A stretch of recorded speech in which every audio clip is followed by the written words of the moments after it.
Turkey declares a state of emergency as the death toll from the deadly earthquake passes 7,200. Extreme cold is impeding the already frantic rescue efforts. Rescuers from all around the world are racing to Turkey to provide aid. Team Korea is also on its way with its largest ever overseas rescue team. The U.S. Federal Reserve Chair once again stressed the need for future rate hikes. He says the country's strong labor market means the battle to bring inflation down will continue.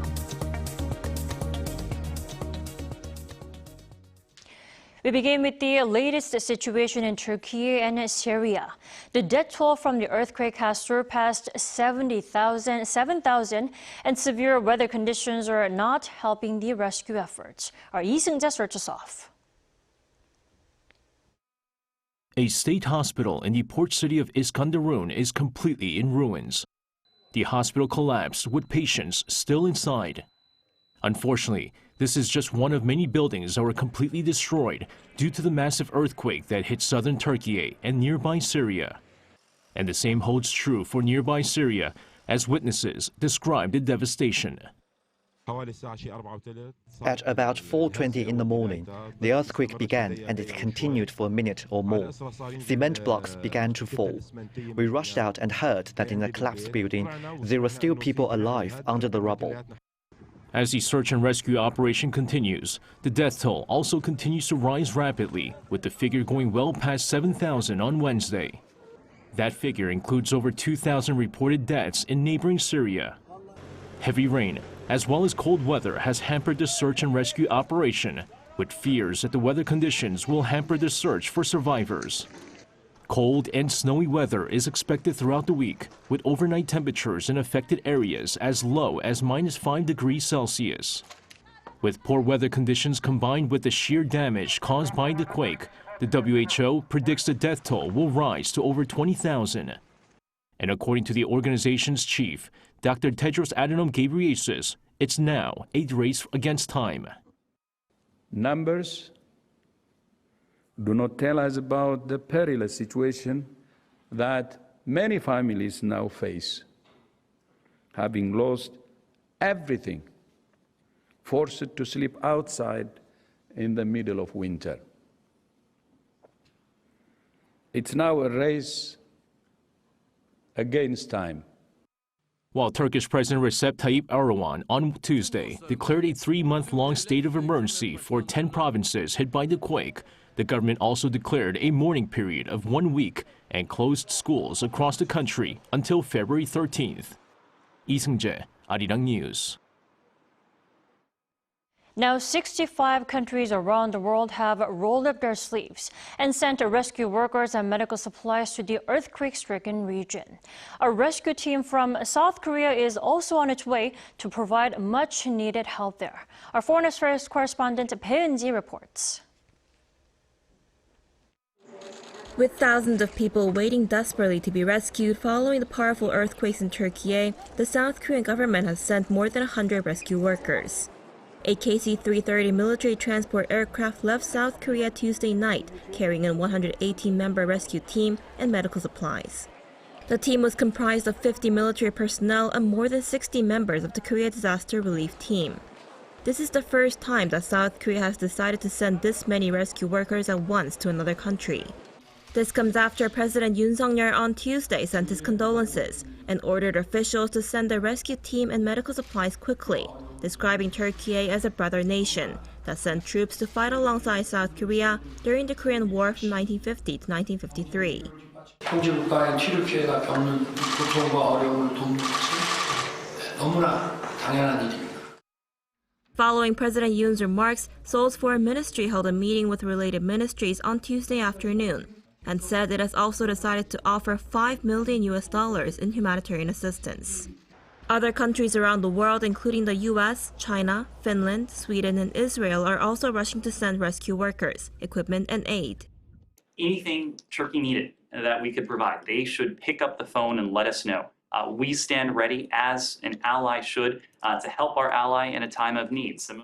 Even countries that have strained relations with Turkey, including Greece, offered assistance by sending a team of emergency rescue workers and dogs to assist in rescue efforts. We will go there, we will see, and we will handle it. Our job at the moment is to assist as much as we can with the live victims that are trapped. Peru, Arirang News.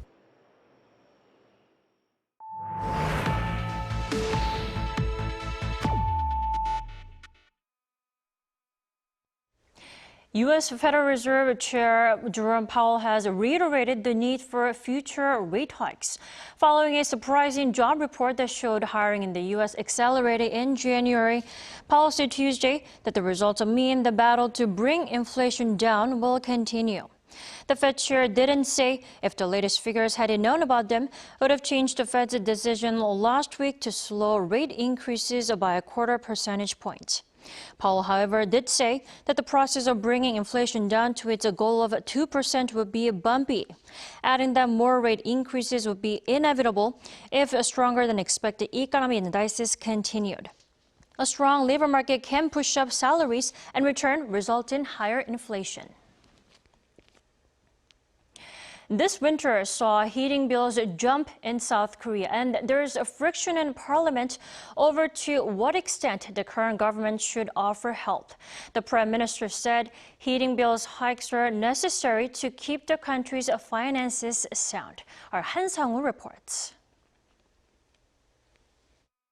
Officials from the Yoon Suk-yeol administration took part in the second day of this year's first parliamentary Q&A session at the National Assembly, where lawmakers demanded answers for the current state of the nation's economy, the rise in heating costs in particular. Questioned by the main opposition Democratic Party of Korea, Prime Minister Han Duck-soo defended the government's decision to raise heating bills and energy costs, saying the government has to prioritize sound finances over its popularity. Mr. Prime Minister, tell me then, what is the government for? The government's responsible for making sure South Korea is financially sound and properly recognized as so, both domestically and internationally. A populist government is not what we need. The opposition accused the government of shifting the blame onto the Moon Jae-in administration and suggested expanding support measures to the wider public. To that, the Prime Minister said energy vouchers and discounts should be focused primarily on the socio-economically vulnerable. The ruling People Power Party, meanwhile, blamed the cost hikes on years of the previous administration's nuclear phase-out policy and accused it of freezing the energy rates for far too long. Why do you think the previous administration ignored the Korea Gas Corporation's requests for rate hikes? Liquefied natural gas costs began rising in early 2021 and soared in the second half of the year. Had the economy been taken into account, they would have increased the rates. That would have been the desirable option. There were several other considerations being made at the time, I believe. Prime Minister Han, meanwhile, opposed the idea of imposing a windfall tax on energy companies, and also told lawmakers that supplementary budget bills for now are unnecessary. Scheduled for Wednesday afternoon is another questioning session on education, society, and culture. But grabbing the headlines will be the opposition's ongoing impeachment motion against Interior Minister Lee Sang-min over the government's alleged inadequate response to the Itaewon crowd crush, which the Democratic Party, holding a majority in parliament, could pass unilaterally. Han Sang-woo, Arirang News. Hyundai's Ioniq 5 has been named the 2023 Best Electric Vehicle by Cars.com, beating out a long list of EVs that have been released into the market.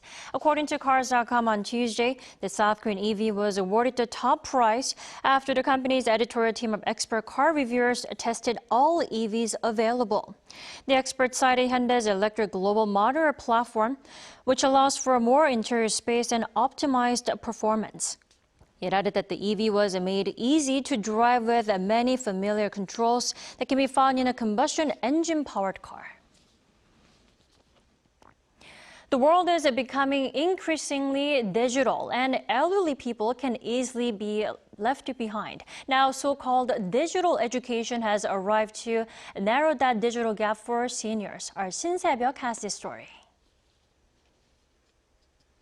Digitalization. For some, it has indeed made their lives much easier and better. But that's not exactly the case for others, the elderly. To ensure the digital inclusion of seniors, local governments and institutions are offering a variety of social services. One is the Seoul City Government's Digital Helper Service. These helpers assist seniors in using self-service machines for issuing civil documents at local district offices. Guided by digital helpers, seniors can handle the process smoothly. Using self-service machines is faster and more convenient than in-person service, but seniors feel intimidated operating them. I guide them to enter the correct information, allowing them to complete the process quickly. To ensure digital dropouts become independent in the modern digital era, digital education is also offered at senior welfare centers too. From web surfing to mobile banking, seniors are given opportunities to learn digital skills, helping them to make the most out of smart devices. In beginners classes, seniors learn how to operate basic mobile apps, including how to send text messages and how to pull up emojis. Once they get used to it, they move on to the next level to learn more advanced skills such as ordering groceries. I can now interact more with my friends and can even boast about it to them. Another major challenge is operating self-service kiosks as they replace front-counter employees at places like fast food chains and movie theaters. What used to be a huge challenge, however, isn't a problem anymore. They may seem slow, but they successfully get to the end by following instructions step by step. There was very little I could do with smart devices, but after taking this class, I feel so much difference in my daily life. Sometimes I feel like I can even do better than my kids. The digital divide for seniors is closing. They are taking baby steps in their tech journeys thanks to various efforts in place. An enriching life is within reach, with technology now accessible to them.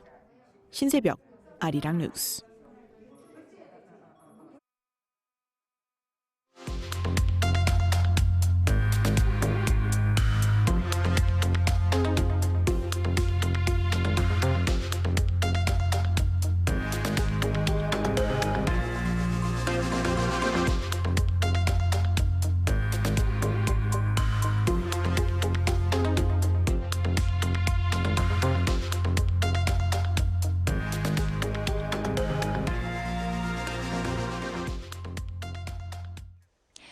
As we saw earlier, quake survivors and bereaved family members in quake-hit regions are desperately waiting and in need of help. They include Ms. Yalis Kuroko from İskenderun in Turkey, who's on the line with us. Hello, Ms. Yalis. Hello. Hi. Hi, thank you for joining us. Yes. First off, tell us about your situation. Where are you, and are you in a safe place? Yes, okay.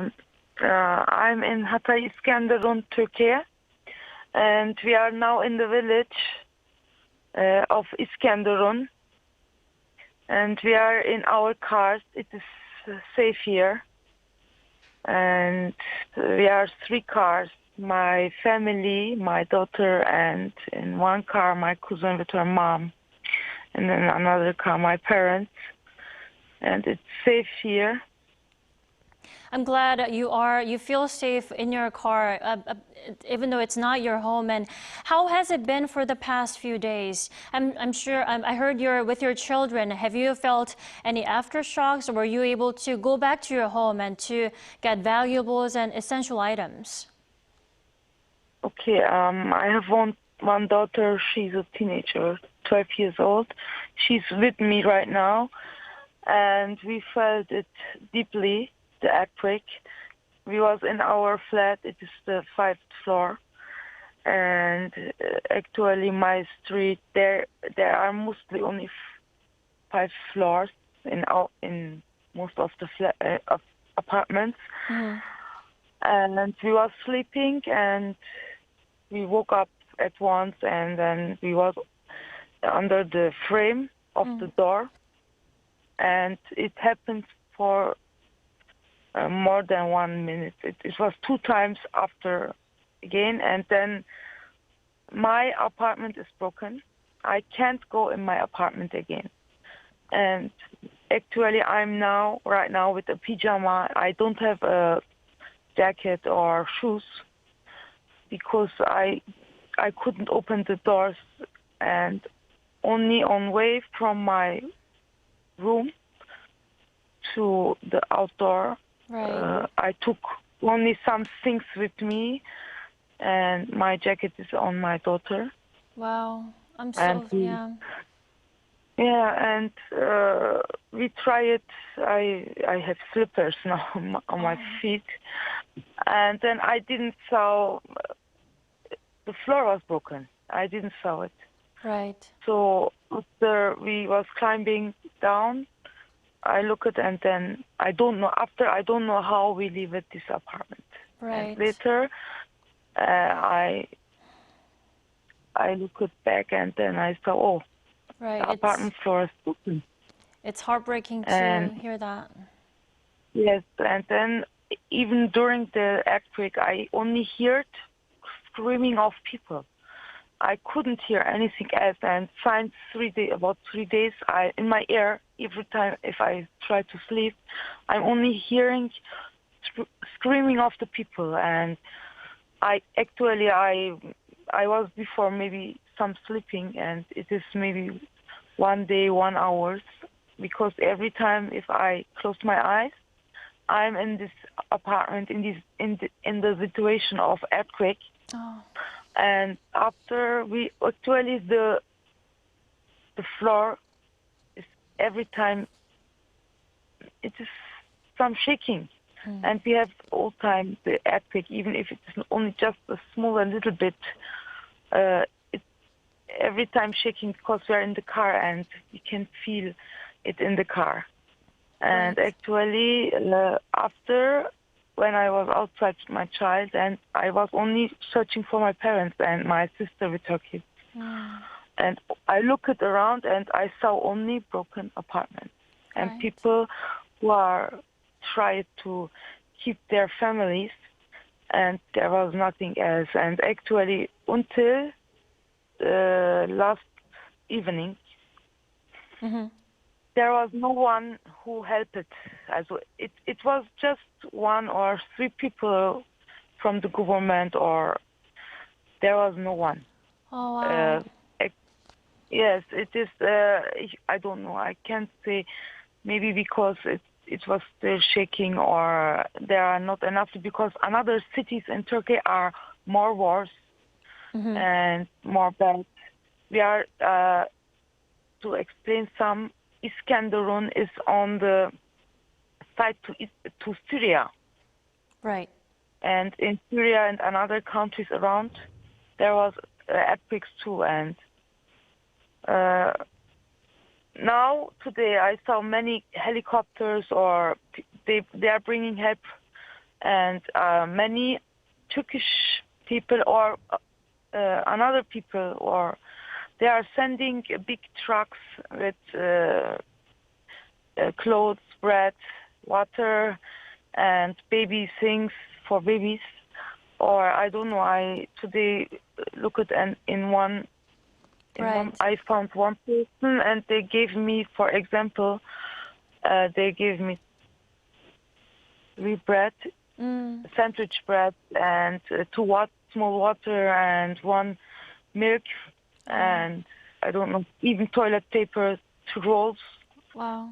But actually, we don't have toilets to use. Only so we come, and we don't have electricity in the main town. Electricity, water, they cut it, and gas, because all the streets they smelled like gas. And Yeah, but this didn't happen at once. It took some time. Right. Until they got the gas or... Actually, I can say now, right now, in my family, my father's side, we lost only in one family. Oh. My father lost more than 10 relatives. Wow, I'm so sorry. And my sister's side, they lost 3 persons or 4, I don't know. Right. And my child's grandmother, she passed away. And they was all died because of, they was inside the apartments because you couldn't find the people. Right. Well, it was so difficult. And families self, with their own hands, they tried to keep their relatives or kids. And I don't know, every family has at least one person lost. Right. Well, Yalis, my heart goes out to you. And please stay warm and stay safe. Yeah, thank you. Today we got some news. We have relatives in Istanbul or Antalya, and they called us. They are now on way with help. People who are coming to help or give meals or another. They will try to keep us with them. Right. On way back, and now we are waiting actually. All right, I'm so glad to hear that. I hope all people here can be possible to have a warm place with meal and water, and all right. I hope so. Yeah, thank you so much for your time, Yalis. Me too. I'm thankful to give our sound to Korea, for example, and I'm thankful. All right.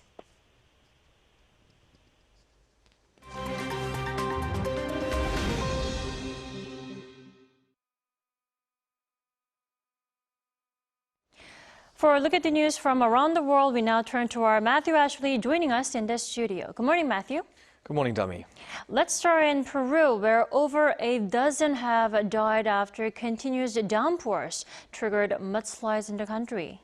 Well, that is right. According to the latest figures released on Tuesday local time, at least a dozen people have been confirmed dead in Peru's southern Arequipa region. Now, it is feared that the death toll could rise even further as rescue operations do continue here. Now, the mudslides hit 5 small gold mining villages and have left many homeless, with damage to around 630 homes, many of which were swept away. Debris has also clogged up roads, making it difficult for aid to get through. Bridges and irrigation channels have also been damaged or destroyed. The mudslides occurred on Sunday and Monday after days of steady rains, common for this time of year. Moving over to Syria now, where in the rubble of a building destroyed by the recent earthquake, a newborn baby has been found alive.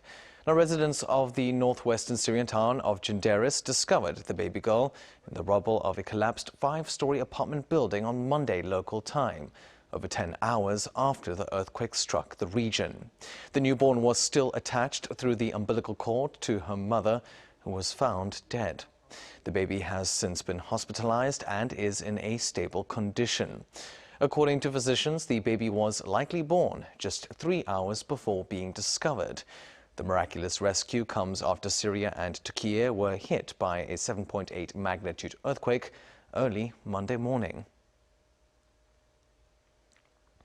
Next, 7 marathons on 7 continents in just 7 days. Runners in the World Marathon Challenge crossed the final finish line in Miami, Florida on Monday on local time. Now, the 50 runners hailing from 14 countries started their challenge on January 31st in the town of Novo, Antarctica. They then had to complete runs in South Africa, Australia, Dubai, Spain, Brazil, and finally the United States. The winner of the challenge, the runner with the fastest average time, was David Kilgore of the US. He took an average of 2 hours, 56 minutes for each race. And finally, Thailand has set a new world record for the most people participating in a Muay Thai ceremony. 3,660 people, including soldiers, students and volunteers, performed the Wai Kru ceremony in the city of Hua Hin on Monday. Now, the pre-fight dance is meant to show respect to teachers, parents and ancestors. The effort beat the previous world record of 250 people. The new world record was set on Thailand's Muay Thai Day, which honors the 1702 coronation of King Sanphet VIII, also known as the Tiger King, a reference to his birth year.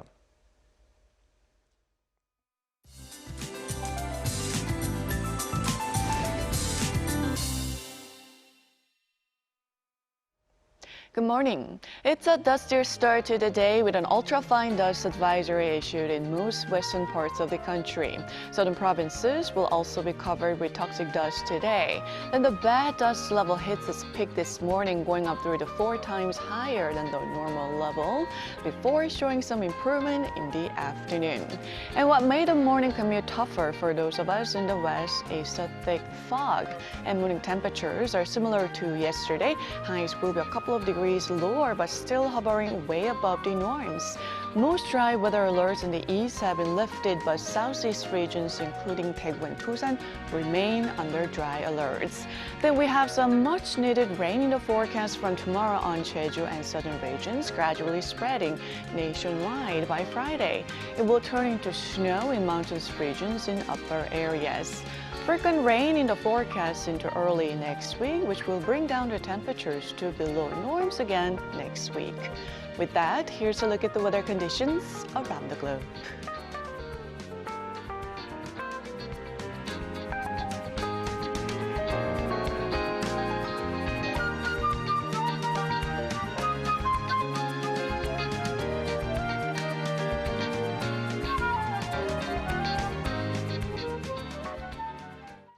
That wraps up today's A New Day at Arirang. Do stay with us for more updates throughout the day. Thanks for watching.